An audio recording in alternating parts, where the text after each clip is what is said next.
جو شخص اپنے پروردگار کے پاس گناہگار ہو کر آئے گا تو اس کے لیے جہنم ہے جس میں نہ وہ مرے گا نہ جیے گا، اور جو اس کے روبرو ایماندار ہو کر آئے گا اور عمل بھی نیک کیے ہوں گے تو ایسے لوگوں کے لیے اونچے اونچے درجے ہیں، یعنی ہمیشہ رہنے کے باغ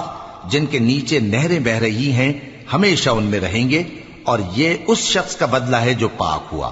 اور ہم نے موسیٰ کی طرف وحی بھیجی کہ ہمارے بندوں کو راتوں رات نکال لے جاؤ، پھر ان کے لیے سمندر میں لاٹھی مار کر خشک رستہ بنا دو، پھر تم کو نہ فرعون کے آ پکڑنے کا خوف ہوگا اور نہ غرق ہونے کا ڈر۔ پھر فرعون نے اپنے لشکروں کے ساتھ ان کا تعاقب کیا تو سمندر کی موجوں نے ان پر چڑھ کر انہیں ڈھانک لیا، یعنی ڈبو دیا، اور فرعون نے اپنی قوم کو گمراہ کر دیا اور سیدھے رستے پر نہ ڈالا۔ اے آل یعقوب،